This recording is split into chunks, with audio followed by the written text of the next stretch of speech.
Hello, this is Thomas K4SWL. If you're new here, I like to do real-time, real-life amateur radio field activation videos. And today, I'm planning to do a Parks on the Air activation here at Fort Dobbs State Historic Site here near Statesville, North Carolina. It's a little breezy today. That is March and April in North Carolina. You're gonna get gusty winds from time to time. Seems like all my videos lately have had lots of wind noise in them. And it's just something that's hard to avoid. This is a wonderful site though. I just love state historic sites. I think this is one of the reasons I love POTA so much. I love national and state parks, state historic sites, trails, all those things. And this is a really, really nice one. The staff here at Fort Dobbs are often in period costume, and they have reenactments, demonstrations, all kinds of things going on. And in fact, I took a few photos that you may want to check out. Always, when you're watching my videos, check the description below. The very first link is a link to my field report.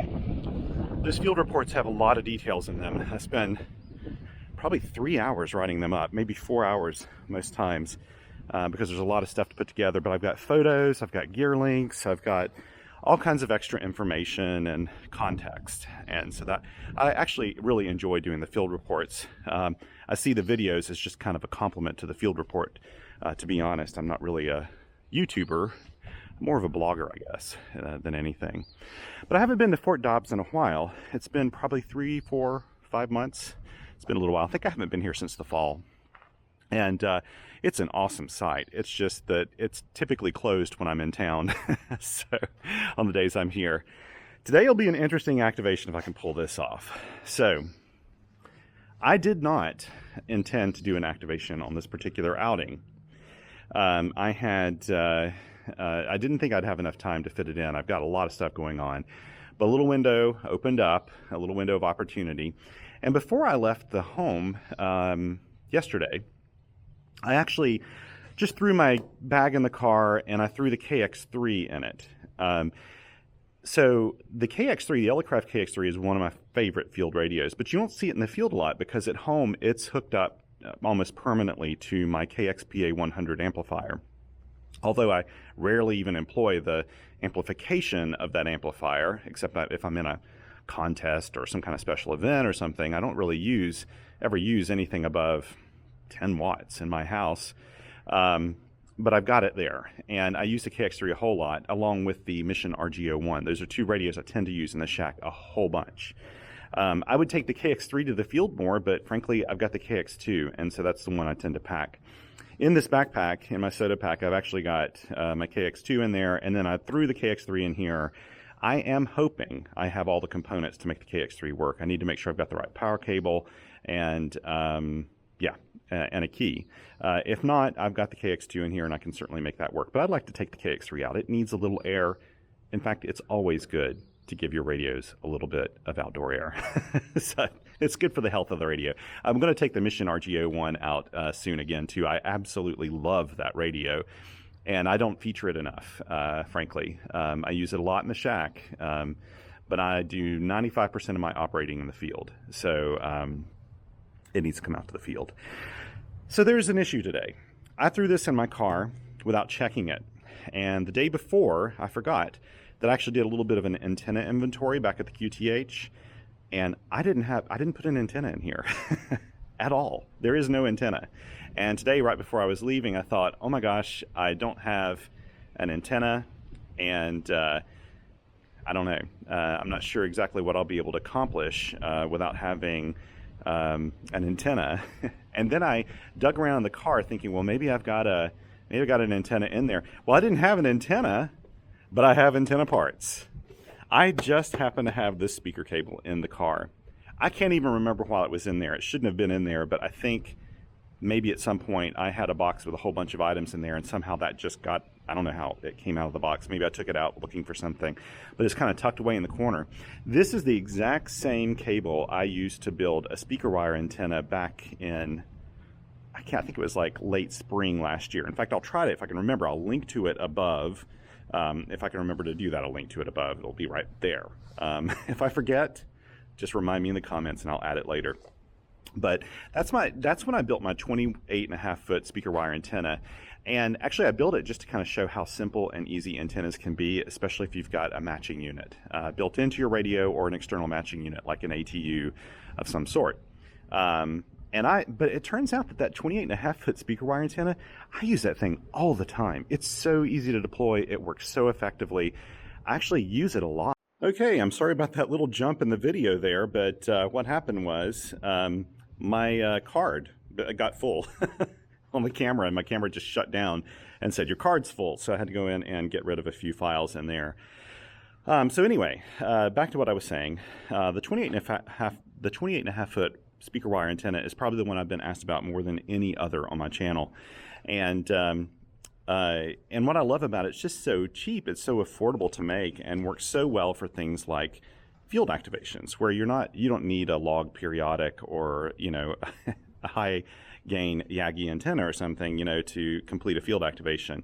It works very effectively for that, and it's very affordable. It's a great first antenna, especially if you have a radio with a built-in ATU, or you own a portable ATU, manual or automatic.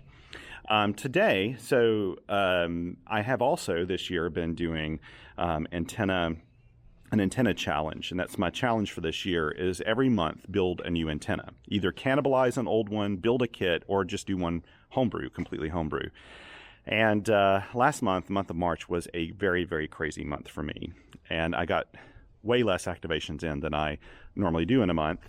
And at the same time, I just didn't get one of my antenna challenge videos done in the month of March. So it doesn't really matter. This is a personal challenge to myself, and my goal is at the end of the year to have 12 antennas that I built myself, just to kind of show a wide variety of antennas that you can build in the field. So I thought, hey, while I've got this here, technically today I don't even have an antenna with me, but I've got the parts to make an antenna. And I am guessing that, what I'd like to do, I don't want to replicate another 28.5-foot antenna. I would like to actually do a different type of antenna. And I'm thinking, and this is what I was thinking before I left the house, I'd like to make one with a shorter counterpoise, maybe a 17-foot-ish counterpoise, and a radiator that's closer to 31 to 31.5 feet long. And I think if I do that, I should be able to operate on 60 meters, hopefully. I don't know if I'll actually try 60 meters today, but we'll test and see if that works. So yeah, that's the idea behind this. So I think I'm going to try to go for 31.5 feet. Now,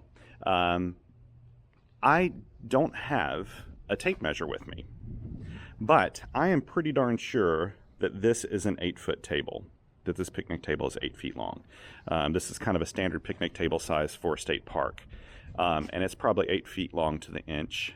So I think what I'm going to do is actually use the picnic table top to measure the wire. And it doesn't have to be like, to the inch or centimeter in terms of, its length, I don't believe. But the closer I can get to 31.5 feet, the better. 31 feet is a good antenna size for this, or length for this, because it's a random wire length that's not resonant on any one band, which is what you want to go for. And if I can think about it, in the description below in my field report, I'll probably link to a good source for lengths that you can use for random wire antennas. And I happen to know that 31 feet works really well because I've used it for other antennas in the past. 28.5 feet also works really well. So anyway, I'm going to use this to measure. I'll probably video a little bit of this, but probably not a lot of it, because frankly, I'm just measuring cable. And I'm going to do one, I'll probably, so I know this is 8 feet, so I can guess, what's half of this to be 4 feet, and I'll be able to figure out how much 31 feet is.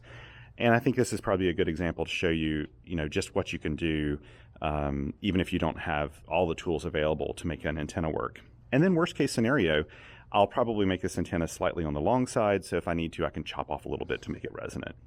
So anyway, we'll go for this, and then I'll have another antenna, and I'll make this kind of the one I would have done for March, and then later this month I'll probably build yet another antenna. In fact, I got a trap dipole at home I'm planning to build. So anyway, let's get to work on this and get going. I will keep this video as short as I can. The activation is going to be a fairly short activation, actually.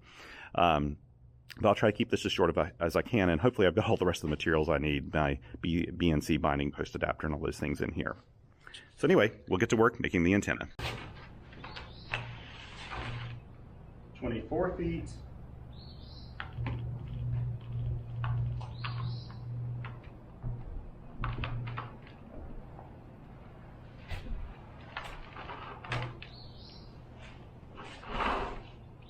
And this would be 32 feet. But what I'm going to do is back off. I think that this is probably about a foot right here. So I'm just going to go ahead and cut it here. Actually, make sure I'm getting the right side of this. Yeah, this is the side I want. So I'm going to cut it about right here, and that should be roughly about 31 feet. Maybe I'll give it a little tiny bit more space, about right there.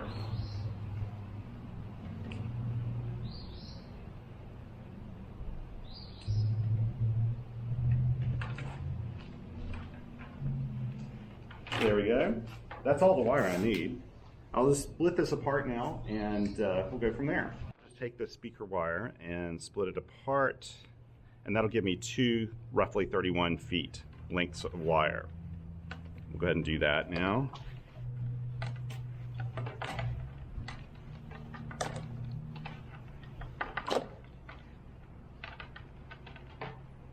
This kind of wants to tangle and curl up.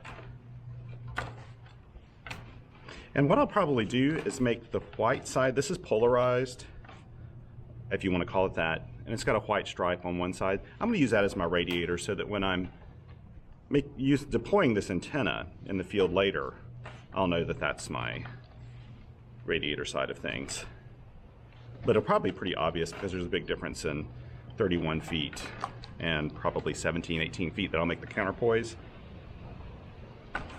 It's my understanding, and you antenna people out there can tell me, but once an antenna counterpoises a certain length, especially with random wire stuff, it couples with the ground, and so it probably matters a whole lot less than how long the counterpoise is. Now I'll just get my knife out, cut off the end here. Let's see here, let me get the right side. I'll just kind of cut this and make I just want like a little bit of a place here. I don't need a whole lot of exposed wire.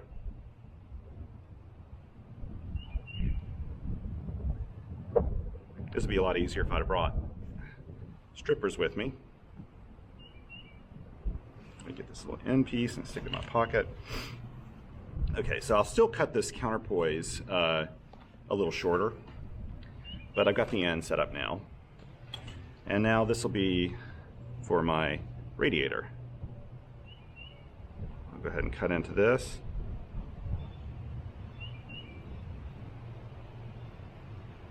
Really couldn't be any easier doing this, to be honest. This jacket on this cable is really thick. This is Monster cable. It's actually pretty good quality speaker cable. I originally bought this just at a Walmart. You can find this anywhere. You can find it online. Here we go. There we go. Now twist the end. Now what I'll end up doing back home is tinning the end of this wire and making it, a lot stronger with some solder, and that'll make it hold up forever. That's what's happened with my other antenna. It's done a great job. So now I finish measuring this off, deploy the antenna, and kind of get things going. Okay, so now I've got two lengths of wire. I just went ahead and cut this to roughly 17, maybe 17 and a half feet. And so I've got my counterpoise all set out here. That didn't take but a second. All I did was take the counterpoise across this table twice to get 16 feet, and then added like another foot onto it. And then I cut that. So I've got a little short piece over here that was left over. I'll probably use that for something else later. And now I've got my radiator here. So what I'll do actually is, since I don't have like end pieces on this, I'll just go over here and make myself a little loop on the end. This will take a little bit off the length, but I think I've probably got enough to spare. Of course, I may be eating those words if I can't get this to resonate, and we won't know until we try, right? So, so the radiator, not only will it have this little white stripe, I don't know if you can see that, but also it'll have a loop on the end of it. And the counterpoise will not. I will not loop the end of it. It'll just have like kind of a cut off end. So anyway, let's get this thing deployed. Okay, so I just deployed the antenna line. It's took me 3 tries, to get this up here. This is using my little 8-ounce weight and my 2mm line, but it just amazes me what a throw line can do, because I got this like way higher than I anticipated. Actually, I was going for like the middle of the tree there, but ended up grabbing it like way up here, and that must be, I don't know, 55 feet or something. I mean, it's up there pretty high, way more than I need, but gives me a lot of antenna option when I'm putting up the antenna. This should work really well. So that's the great thing about these little throw lines. They're just so amazing. They really use physics in your favor. So anyway, I'm gonna get everything set up here and go ahead and hop on the air. Okay, so what I'll do is show you, if you look at my original throw line, arborist throw line post, and again, if I can think about it, I'll link to it. There's a link to how to make this little simple knot here, and this is one I use a whole lot for arborist throw lines. Now what I'll do is just kind of pull this guy up into the tree, and yeah, we'll have a radiator up. Let's see, I'll get the line all the way around, make sure I've got all the like curly cues and things out of it. There we go. Should deploy really nicely. And then here's the end of the antenna. Go ahead and pull this out.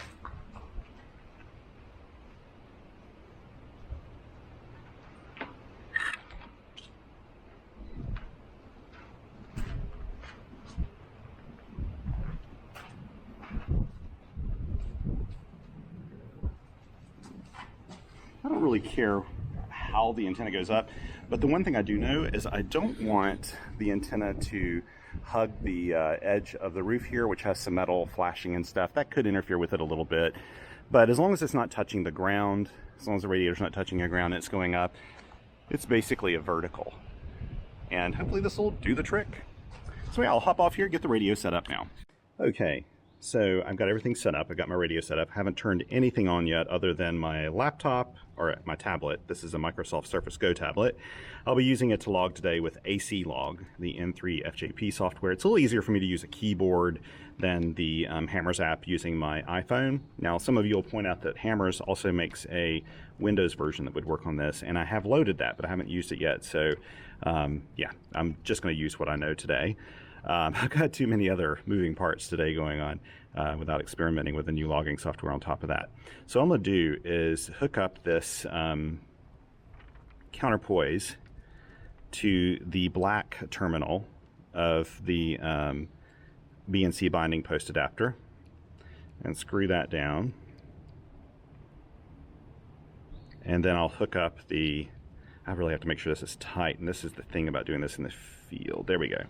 We don't want any little stray wires connecting the two of these together, so I'll put this in there. This takes more dexterity than you would think. There we go. That'll be fine for right now. That'll hold it. Just want to make sure it makes good contact and that there are no wires bridging the two sides of these together. That would be a bad thing. And now I'll just hook it up to the side of my KX3. There we go. And okay, so I'll move this down this way since the counterpoise is there, and I'm going to pull up the I'm going to pull up this radiator just slightly higher.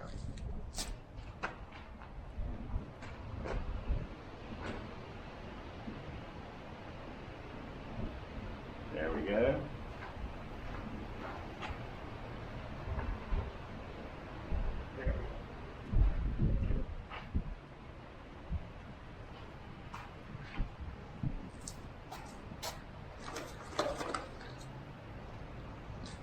Now, we can get started and test the antenna to see if the antenna is actually working as it should. Get this set up here, make sure we can see everything. Yeah, here we go. This is a good old KX2 R3, and it's a little messy, I've got to admit. It's got a bit of dust and a bit of pollen on it right now. I will say this, I have my side KX panels on here probably as soon as they came out. I think I bought these at Hamvention the year after I bought my KX3, so probably in 2014 or something. I love these things. These are great side panels. They're a little pricey, but they work really, really well. I also have this Lexan top that you can put on it, and it protects the screen and everything, everything on it. So I use this all the time. I just literally throw this whole thing in my pack, and I don't worry too much about the radio being hurt at all. So here we go. Now I've also got, you may notice, a little Rode wireless go-to microphone. I am miking this up separately here under the speaker, maybe to help with the KX3 speaker, which is not the sort of loudest speaker I have. So I can maybe add to the audio of this. And I have to thank Josh over at Ham Radio Crash Course, George with the Ham Radio Workbench, and a few other people who've recommended this particular microphone setup. I've been super pleased with it so far. I've only used it a couple times in the field, but I've been very, very happy with these. Okay, let's stop talking and start operating.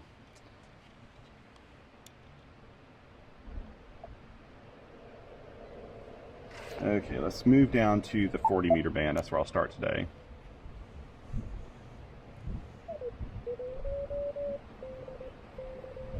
I think I know who that is. It says PA off, probably because I have had this hooked up to my amplifier so much, to the KXPA amplifier. Okay, here we go. Now we're going to try to tune this and see if it works. Oh wait, I probably have to turn on the tuner because at home I can't have the ATU. Oh no, ATU mode. Okay, it must have sensed that I was no longer hooked up to it. There we go. Let's make sure I'm in a clear space here. And we'll quickly do a tune. Now here's where we really cross our fingers, because there's always a possibility this may not work. Oh yes. Haha, yes, the 1-to-1. Excellent. Good, good, good. Okay, good. I'm happy.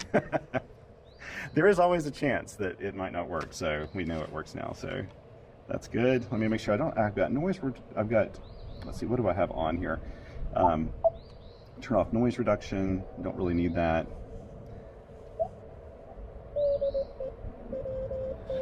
I know who that is.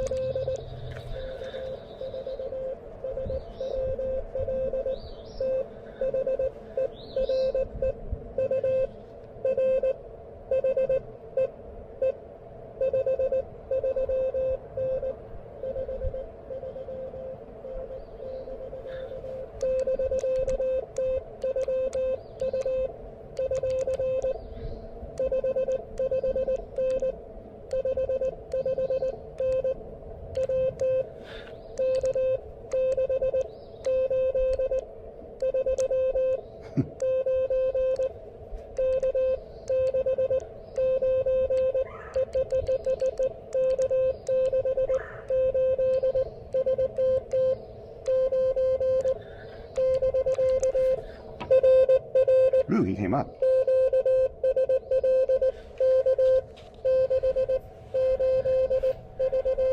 So Eric, I happen to know, is at a park right now.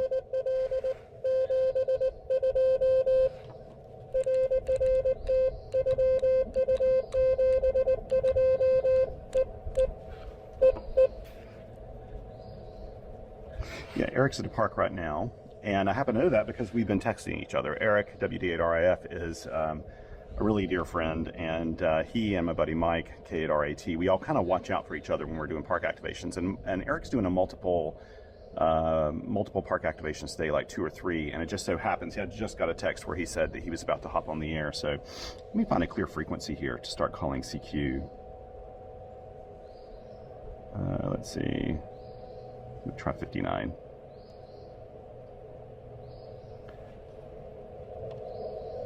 See, that's what the speaker turned up all the way. Oh, I need to put him in the logs. WD8RIF. There we go. Now he is logged. Let's see if we can I'm going to make sure I can see all this. Yes, I can. Let me get a little closer in so you can see everything a little bit better. Let's go for this. What do you say? This is exciting. Should note I'm always operating 5 watts. When I'm activating a park or a summit, I always start at 5 watts, and on very rare occasions I may move above that when I do, single sideband or something. So I'm sending QRL. Let me move this a little closer so you can see the screen, because this will decode the CW the way I've got it set up right now on the screen, so you may be able to see some of that. And let's go ahead and start. Let me see it. Do I have a message set up? Nope. I had this set up for a contest. Let's record a, if I can remember how to do this, let's record a message here. Let's see.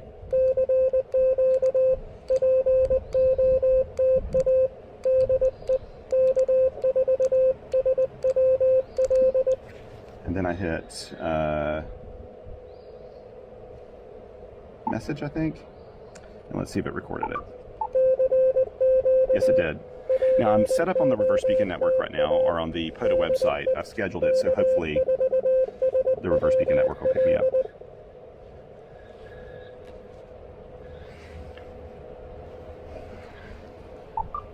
If I press and hold that, it'll do a repeat.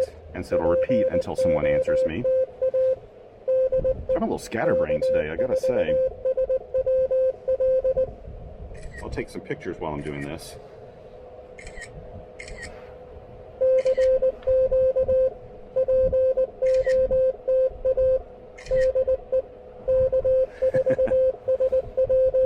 I often forget to take pictures of the radio and have to pull screen grabs from the video. So I just get too into things. Oh, I'm hearing a little bit of buzzing off that. I could hook this up directly and use earphones, but I just decided I wanted to use the speaker today. Keep it simple.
One thing you can't tell with the video is I am smelling, they're cooking over a wood fire, I mean just like a little campfire right now, and it's wafting over here. It smells...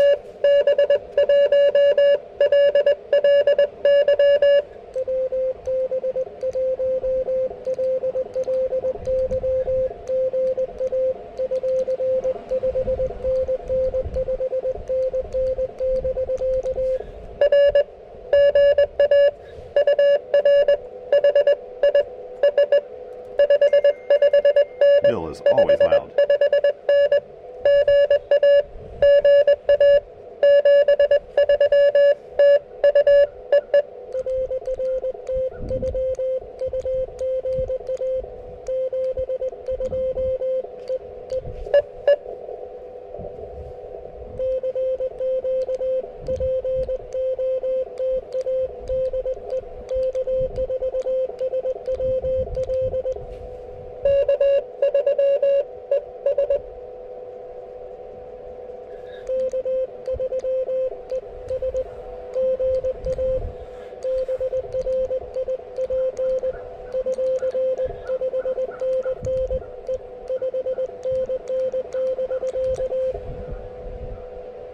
I hope I heard that correctly.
He just went to the park. I missed that.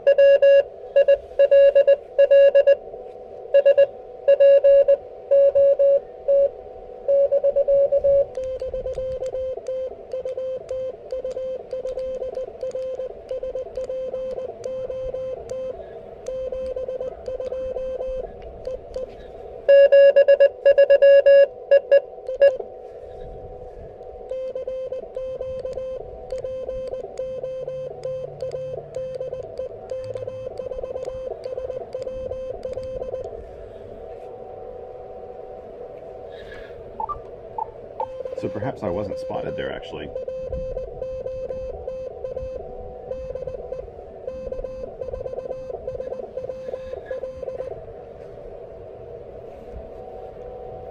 I got a little bit of room here too.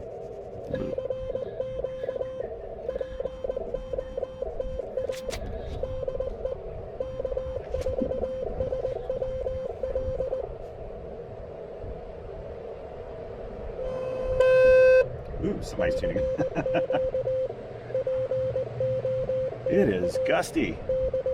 It's about probably 60 degrees Fahrenheit right now. When I go back up to the mountains tonight, it's going to be around freezing.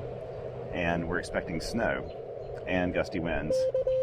That is April in the mountains. Down here in the Piedmont, it's a little more temperate, but it's going to get cold tonight, I think, here too. Probably a frost advisory.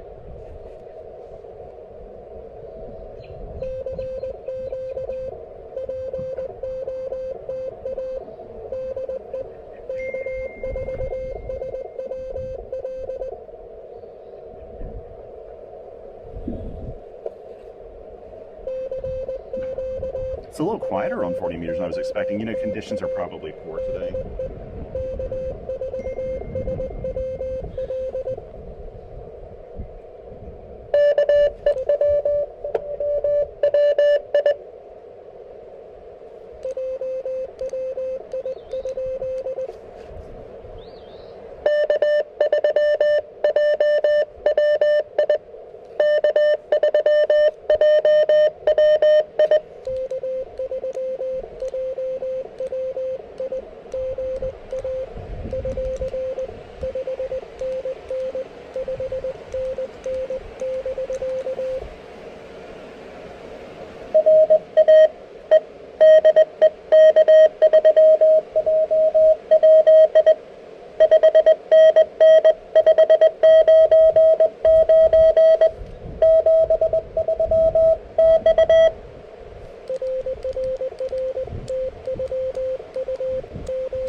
Okay, got him.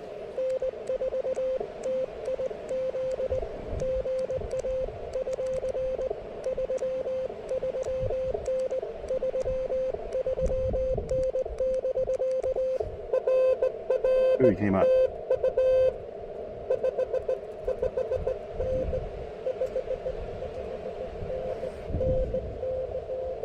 I had a hunch they were North Carolina being that weak.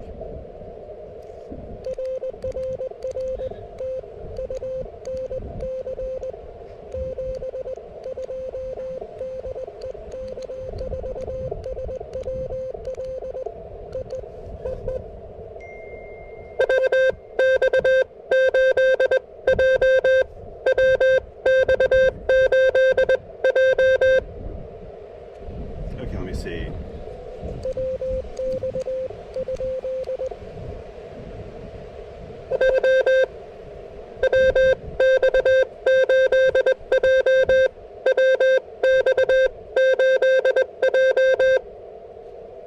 Okay.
Oh, okay, that's pretty quick.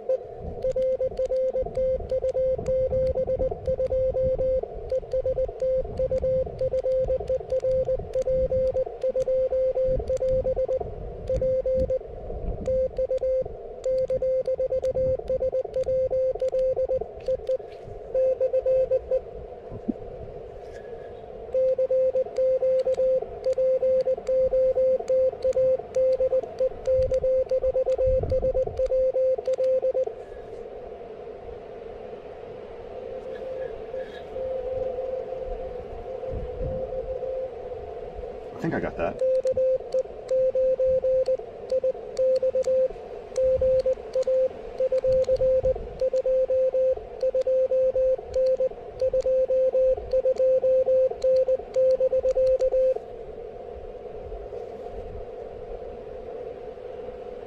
It's like hitting on it.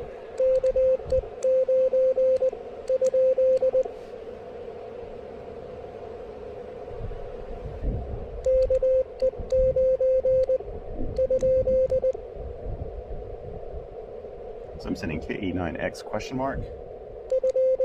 I'll just send a question mark. Maybe I got something wrong in the call.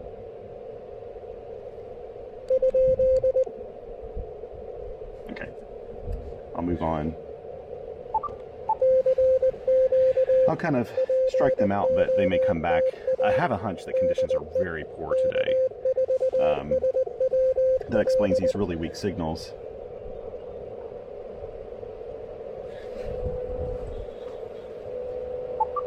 I hear somebody tuning up back there.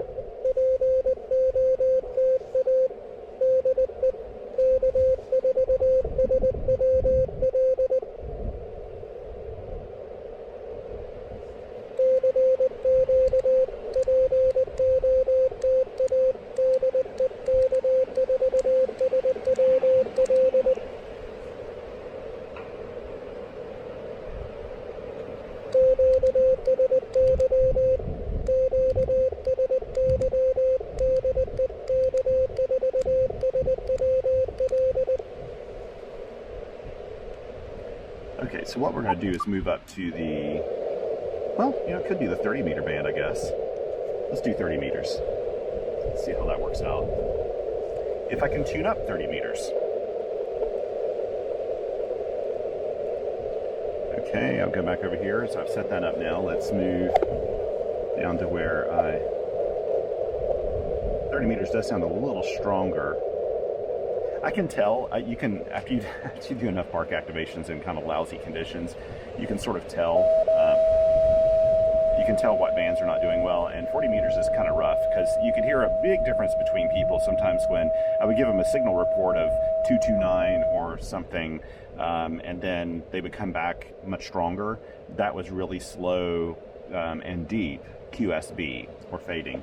And which means the conditions are kind of disturbed, which has been the case for the past week here with the ionosphere. So we'll give this a go and see if I can, I'll just move over here to 11, or to 113.5. Let's see if we can tune this guy up. Well, let me just go ahead and tune first. Not anybody there. Come on, do it. Yep, come on, come on. 1.7 to 1, that's not too bad. Let's try it again. This will make it go, make it be much more persistent for looking for a match. Got it a little closer. That'll be fine. I don't mind. So 30 meters, not as great a match as I got on 40, but it's fine. We're trying to do some activation calls here. Let's see.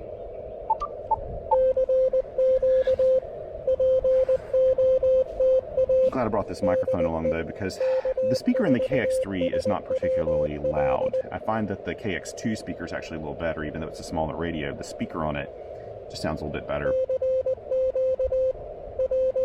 Field radios in general don't have superb built-in speakers, and that's not why you buy them. Get a little water while I'm waiting here.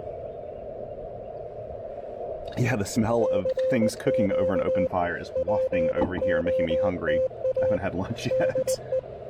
Maybe I'll go over there and see what they've got, but it smells wonderful.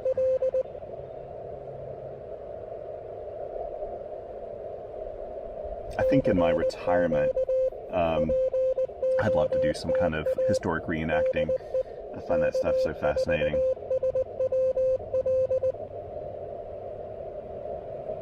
Of course, in my retirement, I'll probably also do a whole lot more radio, so we'll see.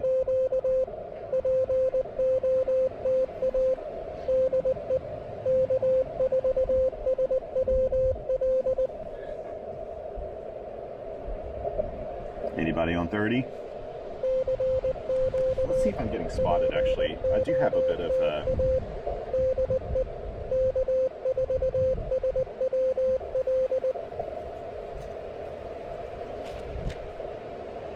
I'm going to send a message to my buddy Mike and let him know I'm on 10.113.5. Eric has moved on from his activation. He already made his contacts. But this isn't too bad. Walking in here without an antenna, walking out with a new-to-me antenna. So I may trim this up a little bit better. I will check it on 60 meters.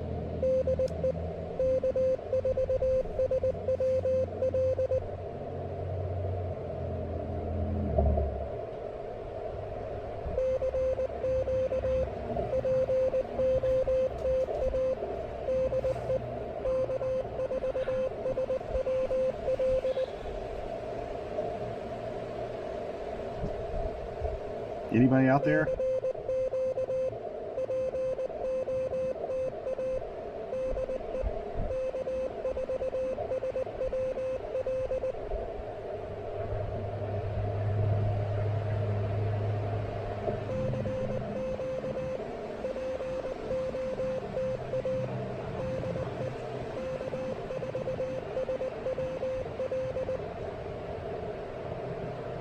The surprising part to me is actually getting 2 park-to-parks in this short amount of time. That's not too bad.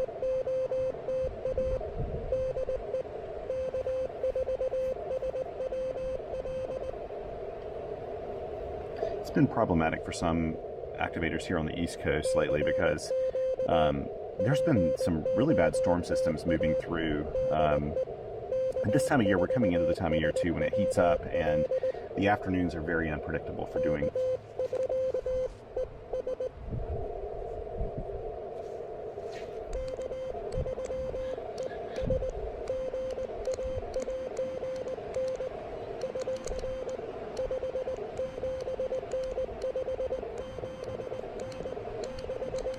Thank you, Brian, for coming to my rescue here.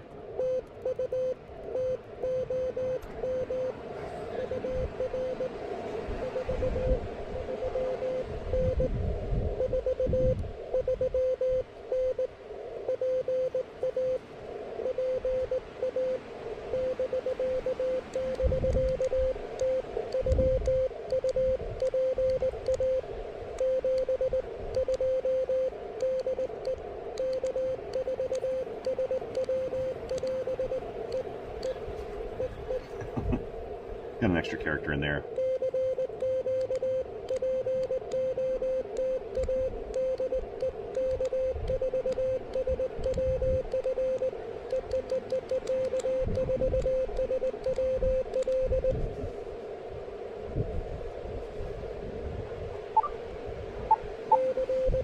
So I got 9. I need 1 more for valid activation. I'm pretty sure we can get that.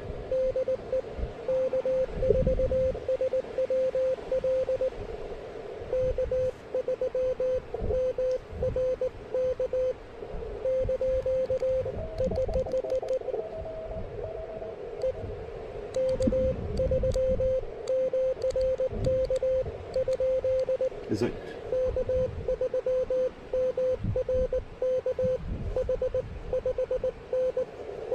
Yeah, K3 MRK.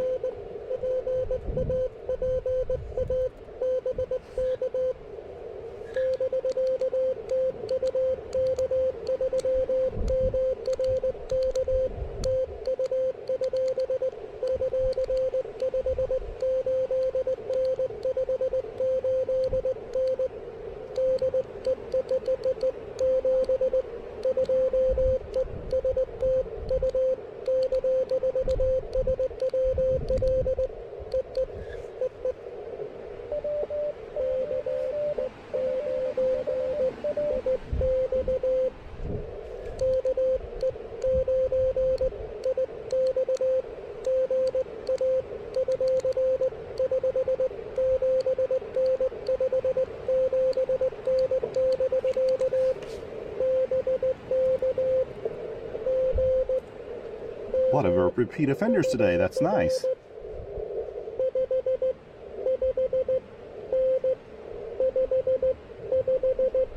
Oh no, I didn't get him before. That's right. He's in Indiana.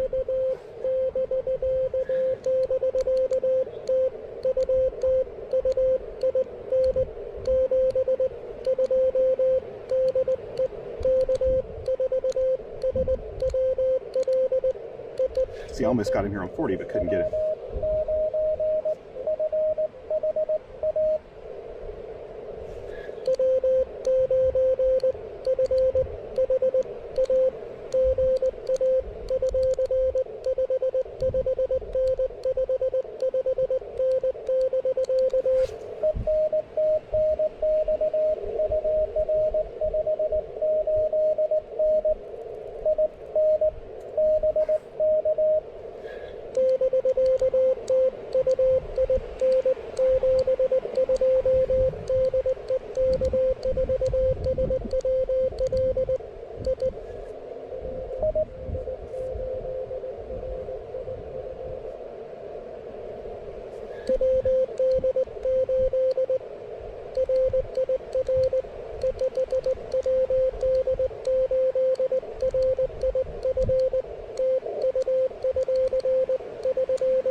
I just barely hear Eric in there.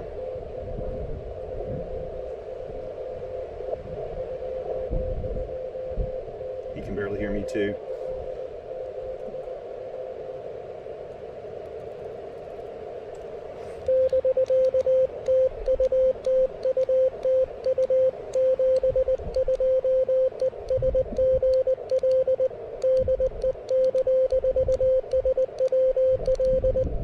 I'm sure he's off to his next park now. Do one more CQ here. I was going to tell you something and I can't remember what it was now.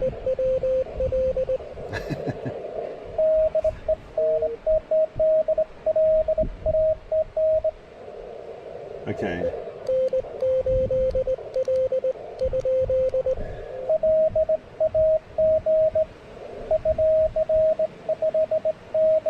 I think it's F.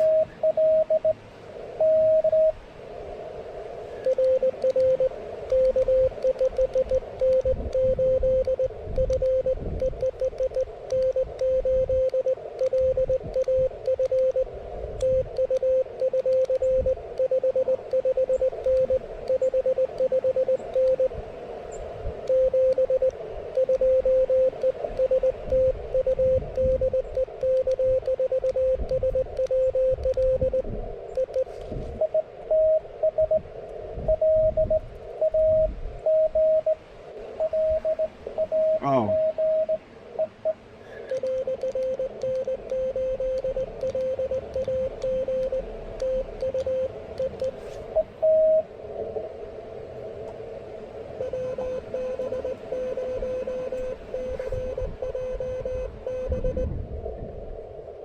Okay, wait. I missed all that.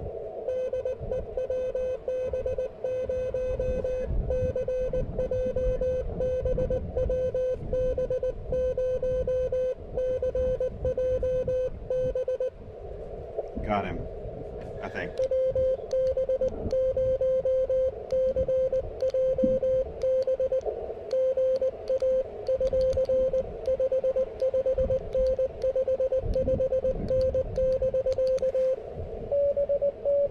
Wow.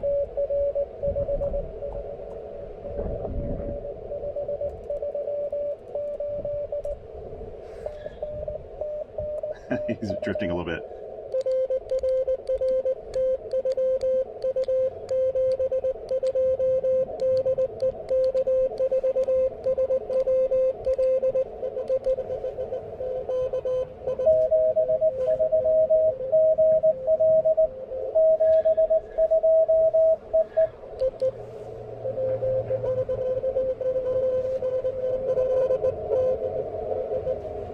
Okay.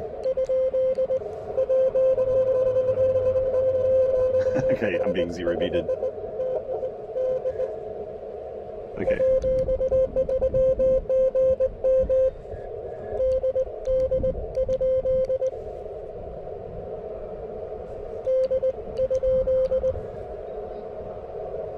No?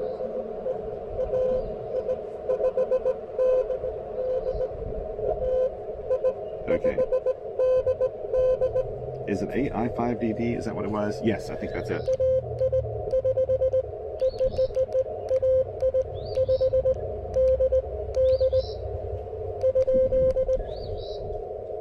Is that right? Okay, good, good, good.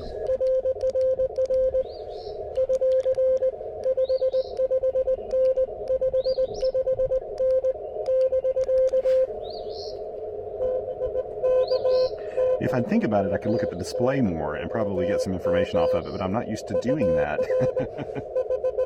I keep looking up and I'm like, oh yeah, I've got the answer right there probably. Nice, Oklahoma.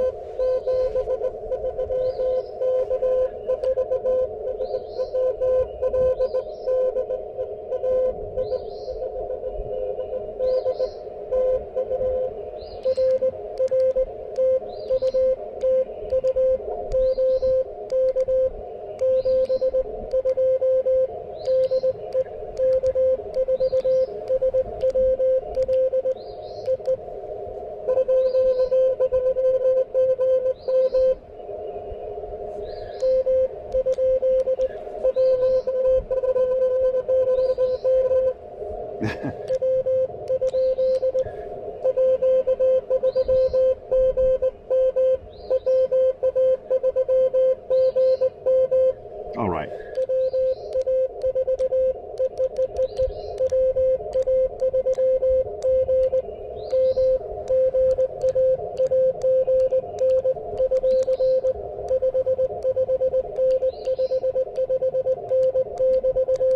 Nice to get all these extras in here. Each time someone contacts me on a different band or a different mode, it counts as a brand new contact. That really helps out when conditions are bad.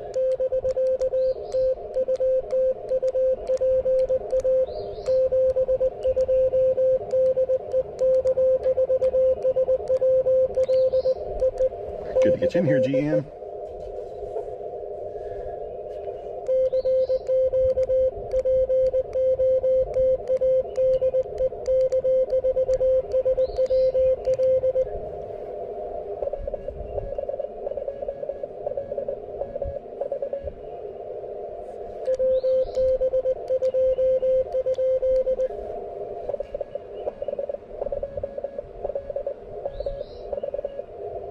Okay.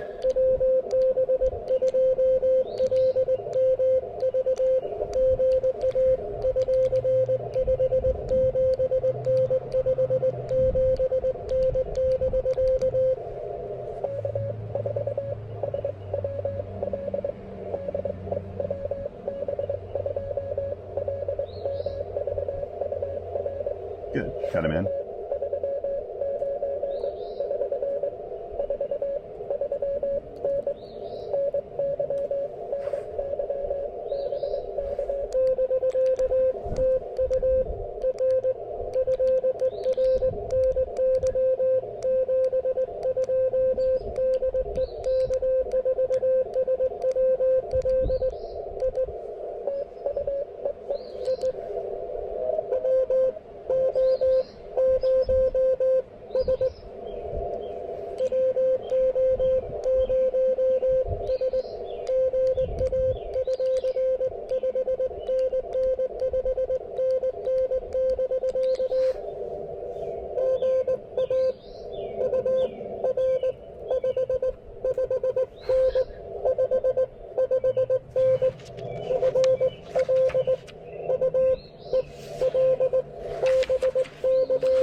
There we go.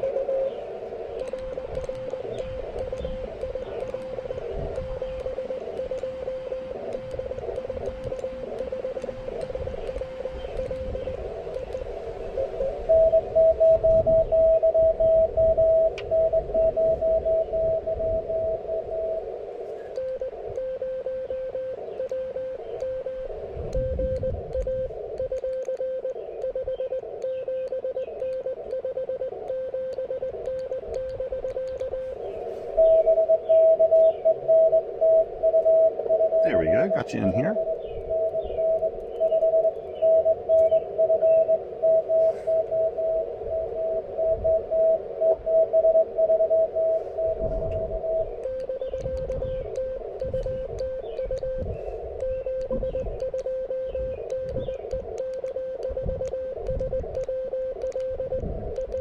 Can't work too many more, I need to go.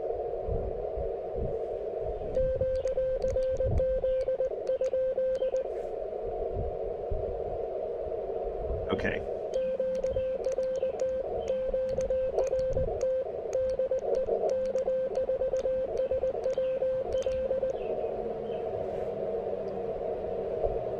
Okay, I called QRT there. Okay, let's see. So I got 22 contacts. Not bad. Boy, 30 meters actually did pretty well. 40 was a little rougher, I think. 30 meters kind of piped up there in the end, though. I thought for a second that it might actually not worked out very well in 30 meters as well. Man, I tell you what, it is a beautiful day other than this wind. It's a little unruly here, but I'll pull up my camera. Any YouTuber worth their salt, by the way, I'm not a YouTuber, and that's the reason I do this stuff, would probably cut away this piece of moving around the camera, but that's not me. You get what you pay for with my videos, I'm afraid. I tell you what, this is like the magic of radio and QRP and POTA and all that stuff. I love it. I came out here and really, I actually was thinking, I'm not going to be able to do this stupid activation because I don't have an antenna. And I dug around in my car, and what I was hoping was maybe one of my small portable antennas was sitting in there somewhere, and it wasn't. But I found the speaker wire, and I was like, I've got an antenna right here. And this is the thing you should always remember. Antennas, you know, the better antenna you make, the more resonant antenna, you know, the higher gain antennas, they do perform better in the field. They really do. And I could make an antenna, an in-fed half wave would be, it would have been a lot better antenna, at least for 40 meters. And I've got a 30 meter in-fed half wave as well. It would have probably been a better antenna today. But you know what? This got the job done. And these are just so darn portable, so darn cheap, and they work, that it's hard to beat speaker wire sometimes. And so I'm actually kind of glad this happened. Just remember that if you forget your antenna, if you've got a hardware store nearby or anything like that, as long as you have a way to match it, and that's the issue, is you got to have a way to match it. Now, this has the KX3 has an exceptional built-in ATU, so does the KX2, so do all the Xiegu products like the X5105, the X6100. There are, you know, and then you can get a manual antenna tuner like the ZM2, and I'm sure that probably would have worked with this one as well. In fact, it has binding post built into it. But it may be for a balance line. I'm not sure. Yeah, it may be for a balance line for ZM2. But anyway, you could also put in a little transformer in here somewhere to help you out with the matches on this and tweak it. You could tweak the length. Again, this is roughly 31 feet, roughly, based on the assumption that that is an 8-foot picnic table. That's a 31-foot wire and roughly a 17-foot counterpoise. And the counterpoise is down here.